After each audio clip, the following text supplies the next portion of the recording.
Hello, everyone. I hopped on a couple of minutes early, mostly because I'm excited that I was able to get my youngest to sleep and make it on time to my own book club. You know, it's those small wins in life that keep you going, really. How is everyone doing? I hope that you guys are doing well. How's the weather where you're at? Because there is like this small, minute time here in Oklahoma where the weather is actually like utter perfection. And right now, that's what it is. It is currently 73 degrees outside. And like today's high was only 80. And it was so good. So good. Hey, MB, how are you? We are in second false spring in Montana. Yeah, I keep thinking are we gonna get hit again with snow and ice? Right now, it's mostly just I'm thinking about tornadoes because in Oklahoma, we get quite a bit of tornadoes and all of those fun things. But every day this week after work, we have been going outside and playing in the backyard, and I totally got in the hammock swing underneath my kids' playset, and I just laid in it today. So that is how I'm feeling. I'm just loving the weather. Juno is eating something on the floor. I have no idea. Hey, sweet girl, what are you doing? What are you eating? No, what you eating? Yeah. Yeah. Chapter 1, Fantagonist. Weather is nice today, but changes every day. Waiting for spring winds. We had winds that were so bad during spring break that it actually knocked out power for a little bit. You want to say hi? Do you say hi? You want to say hi? What are you doing? Hi. I know. I know. Hasn't she gotten so big? Hi. You're such a sweet girl. Yeah. Luckily, no tornadoes, just random snow. Yeah, it's crazy, crazy. Um, I am so stoked to talk about The Lost Library by Wendy Mass and Rebecca Stead. Stead, I think it's Stead. And thank you so much to Gary for putting together some discussion questions for this. I am so stoked to chat about it. I do have some questions. First, while I give sort of the synopsis of the book, I love it if you would let me know what your rating is for The Lost Library. You can rate it in Cleo's Black Cat. But our theme for March was middle grade March. So like middle grade mysteries. This is what we do every single year for book club. And so I'm so happy that we continued the tradition. I don't know if you guys saw, but I posted, look, if you don't have the hardback, look, it's Mortimer's paw. Look how flipping cute that is. I am obsessed. Okay, absolutely obsessed. Okay. Anyway, when a mysterious little free library guarded by a large orange cat appears overnight in the small town of Martinville, 11-year-old Evan plucks two weathered books from its shelves, never suspecting that his life is about to change. Evan and his best friend Rafe quickly discover a link between one of the old books and a long ago event that none of the grown-ups want to talk about. The two boys start asking questions whose answers will transform not only their own futures, but the futures of the town itself. Told in turn by a ghost librarian named Owl, An aging but beautiful cat named Mortimer and Evan himself. The Lost Library is a timeless story from award-winning authors Rebecca Stead and Wendy Mass. It's about owning your truth, choosing the life you want, and the power of a good book. And of course, the librarian who gave it to you. Let me see, let me see, let me see, let me see. Very cute doggy. Thank you, thank you. She knows she's adorable too with her little ears. Hey Christian, how are you? Hi Helen. I know she's so sweet. Okay, so 4.5 Cleos, 4 Cleos, 5 Cleos, 5 Cleos, 4 Cleos. Guys, I loved this book. This was a 5-star read for me, and it was like exactly what I needed when I needed it. I don't know how else to describe this book. Hey Jennifer, so happy that you're here. Let us know what you thought rating wise on The Lost Library if you were able to finish it in time. But I will say that like something over spring break, if you follow me on Instagram, you saw that I was like, hey, we're over halfway through the month and I haven't started either of my book club books.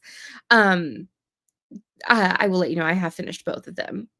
So, I did it. But um, I sat down and in 2 sittings, I read this book. And it is very rare for me now to physically sit down and read a book. And um, I've been more intentional this year with sitting down and reading a book, other than having just like audio or reading it on my apps or whatever. Uh, I just on a whim bought it on hardback when I realized that it was going to be the book club pick for March because I was in love with the cover and I was like, oh God, that's so cute. I want that on my shelf. But I rarely actually pick up the book. But this was just, it was just, it was utter perfection for me.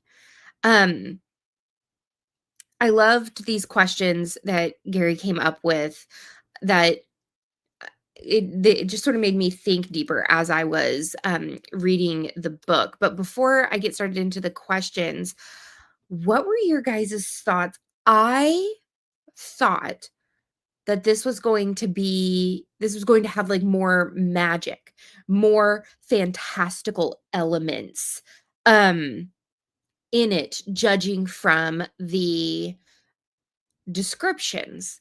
Now, we do have ghosts in this story. Um, and we are able to hear Mortimer the cat and the mice. But I really did think that from the cover and from the description of the book that there was going to be something more magical or like Narnia-esque or something um in this book whenever we originally picked it. I am not upset at all that it wasn't what I thought. I'm happily surprised. But did anybody else have that feeling as you guys were like right when you were reading it and reading the synopsis? Did you have the same kind of feeling, or are you like, no, Courtney, like that I got I got the gist of what the book was from the synopsis? Because sometimes the synopsis can trick me pretty easily. Um, I loved like just everything about this book. Everything about this book. Um, while you guys are typing in some of your responses, um, let's go to the first question. What childhood memories are triggered for you within Evan's daily life and his discoveries? Um, oh, Kathy, I loved that the cat and the mice could talk to each other, but not to humans. I feel like my cat tries so hard to communicate with me, shouting even. And I'm like, "Oh, are you hungry?" That cracked me up. Yes, yes. Like, I d Juno keeps coming in here and putting her head on my knee and, like, keeps, like, going, and I know in her mind, she's like, "Mom, it is bedtime. Why are you not laying with me right now?" Um, I had forgotten the synopsis, by the time I read it. Sometimes that's the best way. I didn't read the book synopsis, so I didn't have any expectations. So I hope that it was exactly what you wanted, Queen. I hope so. Um, so I'll reread the first one. What childhood memories are triggered for you within Evan's daily life and his discoveries? So I love the fact, so I taught 5th grade for 5 years. Um, and so 10 and 11-year-olds are my jam. They are my favorite grade to teach. I love their sass, I love their inquisitive natures, I love, um, the humor that they have, and but still, like, the innocence that they have of the world and the strong sense of justice that they're starting to feel, um, at this age. It is just, and I feel like these authors did a very, very, very good job writing, um, Evan and Rafe as friends, as 2 separate households. I f and I just feel like it was so well done that even though this is a middle grade book, um, I didn't feel like I was reading a middle grade book. Like, I did, I knew that I was, but I still felt so deeply for the characters, and, like, his walks to his school reminded me of the times where if the weather was well, because we lived probably 6 or 7 blocks away from school when I was in elementary school, I would take my little sister and we would walk to school, and, like, I just remember those summer days of just, like, walking and experiencing those almost alone times. Like, now I'm terrified of the idea of my kids just going and walking around the neighborhood, whereas when I was a kid, my mom and dad literally were like, "Hey, when the lights come on, you better come back home," or my mom was like, "You better be within yelling distance," which I was always happy that it was her yelling distance and not my dad's yelling distance, because my dad is a very quiet, timid man, but my mom, I mean, everybody will hear her, everybody, so I could go farther, you know what I mean? Um, uh Monique, I loved this book so much, 5 stars. I didn't read it, but the summary did give off the vibes of it having magic and fantastical elements, like a cozy fantasy mystery, yes. Wasn't sure about middle grade books, but gave this one a chance. I enjoyed it. Polaroids, tree houses, walking to school, one best friends to see every day, library books with those pockets for circulation cards. It was just the circulation cards, it felt so good. Me too, I don't usually read middle grade, but I really enjoyed this one. I'm glad it was chosen. I am as well. It wasn't silly and no bathroom humor. It felt like middle grade, but only in a charming way. Exactly. Yes. It gave me, have you guys ever read Stargirl by Jerry Spinelli? I read that it was either 7th or 8th grade, language arts class. Um, and uh, it gave me those kind of feelings, like, not as deep because Stargirl, is in high school, so they were able to sort of dive deeper into, other topics, not bad topics, but, um, I feel like these 2 books gave sort of the same kind of, like, warmth or glow? Is that odd? Like, there are some books that when I look at them and after I read them, they give me a feeling of, like, if they glow for me, it's like it's a hug. It's warmth, it's, um, home. Like, I feel like I could reread this book, get more from it, and still love it just as much as I love it right now.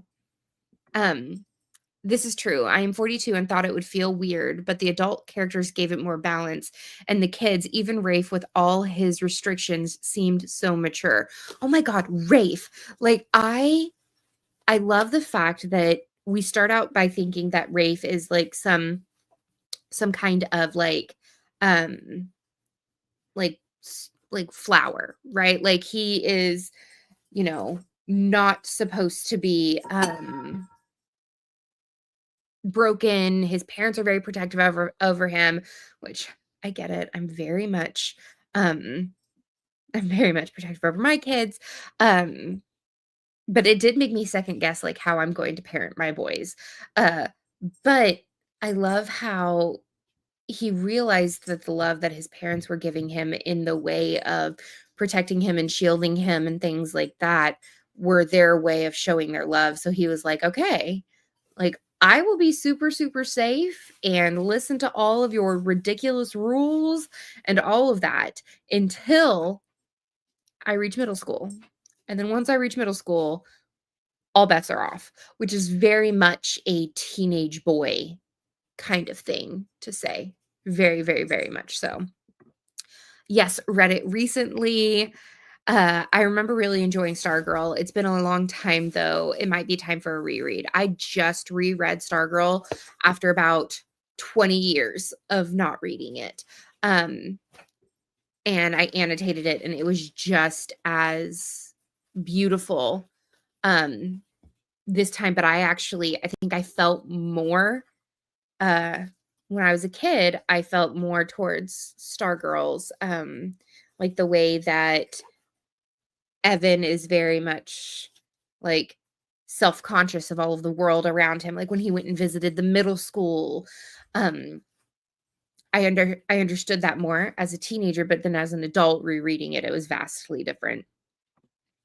Rafe was a great character. Yes, I feel like he also really, really balanced Evan when it came to Evan becoming a detective, and oh my god, how freaking cute was it that Evan would, like, go and, like, put his cap on after he realized that he was too big for the cape?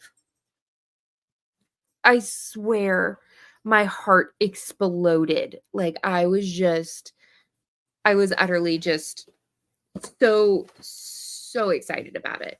Hold on. Juniper Jones, what are you doing? Juno, get out of there. No, ma'am. Sorry, she is trying to get into my recycling bin in my office.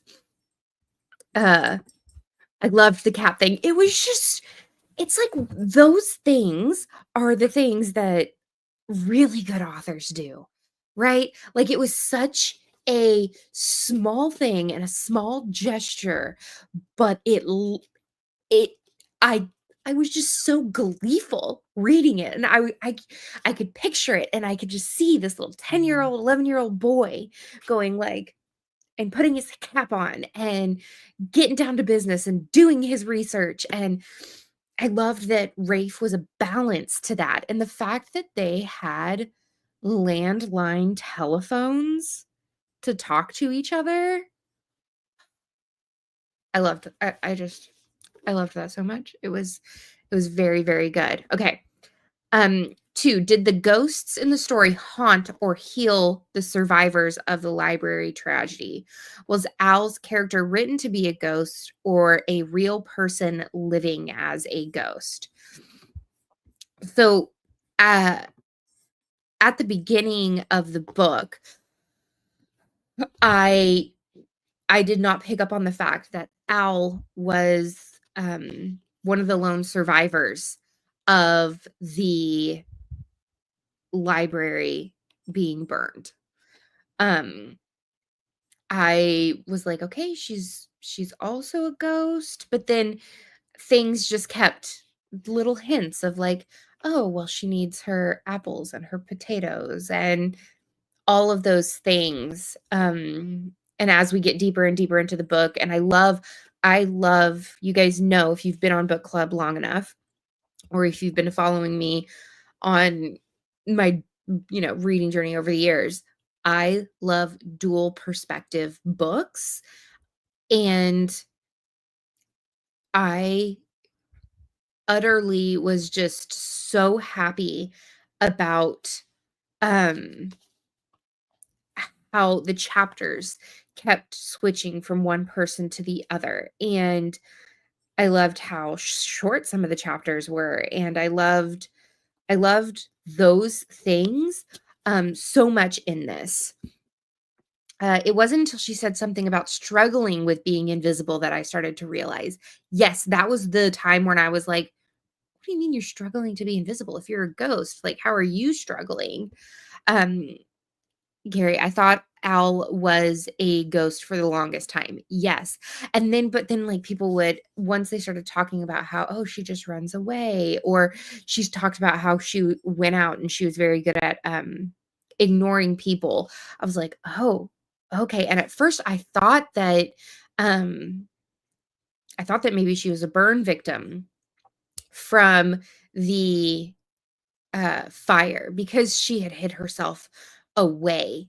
Um, but they didn't mention any of that to in the book. But yes, the ghosts were a reminder for Al to rebuild her life. And just, I'm not gonna lie, I kind of teared up um when they left her and they went to the movies. um I just, my heart just broke for Al, but also was cheering on the other two ghosts. Um, I was like, yes, Miss Scoggins. Um, I loved that feeling. I was like, I was so emotional reading that part. I won't lie. I totally cried in that part. Thank you. I'm not the only one, Kathy. Like, I was just, and that's one of the reasons why I love middle grade so freaking much, is that it's really, really hard to evoke that kind of emotion without having something extremely traumatic. Or, I feel like adult authors, they have it a little bit easier than middle grade authors when it comes to trying to get readers to attach to their characters, especially in a book as short as this one. Like, this book was only 215 pages total. And to have us as readers so enthralled and already in love and so emotionally attached to all of the characters, that's just really, really, really good writing. Um, and oh, I loved Mortimer so much, and I wanted him to find his sister, and I'm so glad he found his sister. I was really, really gonna be super duper depressed if his sister had died in the fire as well. I would not have been I would not have been okay. Um, 3, was the famous mystery writer's pen name with the initials a clue or a misdirection as to the writer's real identity? Were you supposed to learn H.G. Higgins' true identity? I I think that I loved the fact that Evan was able to pull those books from the little free library and that they belonged to his dad. And I feel it was so beautifully done, the symbolism of Evan is in a is in a crossroads in his life, right? He's about to start a brand new chapter. He's absolutely petrified of going into middle school and uh the change that comes with being in middle school. You could not pay me to go back to middle school. Nope. Mm-mm. You could not. No, no. I was not one of the popular people in middle school. Um, and so you understand the apprehension and the anxiety that Evan is feeling. And he finds those 2 books, and then he starts doing research. He thinks that HG is, the true killer, or the one that destroyed the library, killed the library off. Um, but I think that the symbolism is showing that you can grow and change and be what you want to be. Um, and that sort of showed how his dad checked things out under his name until he got to that right book on how to write mysteries. And then he finally had sort of the courage to put his pen name on there. I remember the very first time that I wrote my pen name, Courtney Bradley, and signed it. Like, it was just very, very surreal. Um, so I feel like I wasn't surprised to learn, the true identity of H.G. Higgins, because I was wondering how he was able to live life, uh, going and exterminating mice by catching them and then letting them go, but then he was constantly having to give people their money back. I was like, "That sounds like a not so good business plan. I don't see how they are, you know, making ends meet, um, that way." So I wasn't surprised. Um, I had, like, an inkling about it. But I did for a split second think that maybe H.G. Higgins was Evan's 5th grade teacher, just for, like, a split second. I also liked the moments where Mortimer had the "it's my fault" thoughts. It actually developed his character and foreshadowed what happened. Yes, it made me want to know more, like, how could this cat think that the library burning down could be his fault? And the fact that he was so protective over the last cart of books and so protective over Al and the other ghosts. I I loved that so much. I also loved the fact that Mortimer was the only one who knew his name was Mortimer and everybody else just called him like Sunshine, and that was hilarious. Absolutely, absolutely hilarious. Okay. What other questions do you wish Evan had asked his father at the Rock of Truth? Personally, I I feel like he should have pushed a little harder when it came to knowing more about the things that he was asking, but,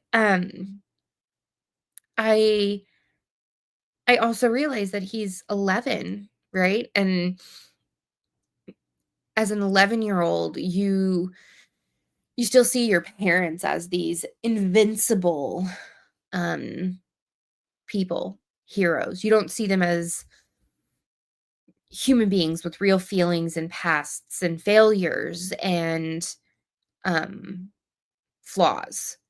And so while I had other things that I'm like, "Oh, I wish he would have pushed him to ask this." Um I had to keep reminding myself um that he was 11, and that an 11-year-old wouldn't have asked the questions that I was thinking, because that's not how they viewed Um, they're like that's not how he viewed his dad. I thought HG was the teacher as well. But yes, HG being the dad makes more sense financially speaking. Well, yeah, I was like, logically. It was hard to keep in mind that Evan was 11. Yeah. Yeah, I had to keep um reminding myself that Courtney, you're reading a middle grade book. Like uh at the Rock of Truth, Evan could ask, where did the name H.G. Higgins come from? That's really good. Yeah, because it's never explained where H.G. Higgins comes from. Though that is a very good um uh pen name. Like I like the strong feel of H.G. Higgins, mystery author. I like it a lot. 5. Did the use of chapter titles enhance the reading experience for the middle grade reader, for the adult reader? And do you think that more books should feature titled chapters or parts? So I love title chapters. I love sarcastic title chapters. I like it when they're a little uh foreshadowing of what might be in the chapter. Uh I love the fact that they made sure to make it, like, really, really noticeable that it was going to be like, whose chapter it was going to be, um, because they had 3 different narrators going, Al, Evan, and Mortimer, and, without those chapter headers, that would have been very, very hard to, keep up with or like try and figure out, or it would have taken me out of the story more had the chapter headers not been there. MB, yes to both. Kathy, I read it on Kindle and I noticed that a lot of the popular highlights definitely were things adults would have highlighted. I started to wonder if middle grade kids read this or if it's all adults. Yes, seriously. Well, I think that middle grade books have come so far in since I was a kid, um, that I think that they're for everybody. Um, and I will say that since having, um since having the, book club and doing the middle grade march, I think we've nailed middle grade march every single time. From what I can remember, we have had pretty darn good run when it comes to middle grade mysteries. In this book, the titles told the reader who is narrating the chapter. Yeah, I absolutely loved that. Um, there are so I'm almost 9,000 words into my first draft of my second book in the Literary Stitches series. Um, and I have each chapter like titled in my outline notes to just sort of like jog my memory, but they're like kind of like funky uh sarcastic titles that wouldn't necessarily mean anything until after you finish the chapter. And I was very, very tempted to go, hmm, what if I put some of these as the titles? Um, but I probably won't. But it's a really cool idea. I like it. What do you think happened to the free little library by the end of the book? Have you ever exchanged a book at one of those street side libraries in your neighborhood? Um, I would love to think that the free little library um, kept growing. I thought that it was so cool that the town was came together and were putting up umbrellas and water-free totes and all of these things to make the community be better. I love little free libraries. I'm really salty about my current, like where we live now, because My grandmother, my nanny, and her husband, Jerry, who is an amazing carpenter, they built me one of the most stunning little free libraries for my front yard. And in my last house, it was so well loved because I get books sent to me and I'll read them or they'll be unsolicited. So maybe they might not be books that I actually am interested in. And so um, I was putting them in my little free library. And there were so many people who left notes telling me how much they loved my little free library. There was a kiddo and their mom who made it one of their summer projects to create um handmade bookmarks to go in the little free library so that people could actually like have a bookmark with their book. It was just the coolest freaking thing ever. Um, and when we moved into this house, we have a HOA. Don't even get me started on stupid HOAs. But I petitioned and asked if I could have my little free library in my front yard, and I was denied. I was told no. Um, and so my little free library is just sitting in my garage, and it makes me so sad because I don't want to put it up somewhere that I can't see it because my nanny built it and my grandpa built it. And like, it means so much to me. I want to be able to see it every day. And I want to be able to walk out to my yard and, do those kind of things. But um, yeah, MB, it kept growing. Yes, I love little free libraries. There's a real gangsta free little library right across from the Barnes& and Noble in my town. Lol, I love donating to it. Yes, be strong. I hope the little free library was still standing as a sort of memorial to the library that burned down, the surviving books. Yes. Yes, the bookmarks, like, they were so cool. They were awesome. I love little free libraries. I keep a bag of books in my cars just in case I see one. That is brilliant. I got one down my street and have put several books in there, including the ones I wrote. But I love how many books are in it. It's always full of books. Maybe ask a neighbor if a neighbor could put it in their yard. Well, it's not that. It's not allowed for the aesthetics of the neighborhood.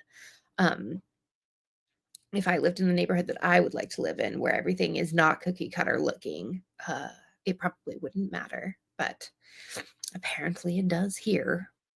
God forbid things look cool.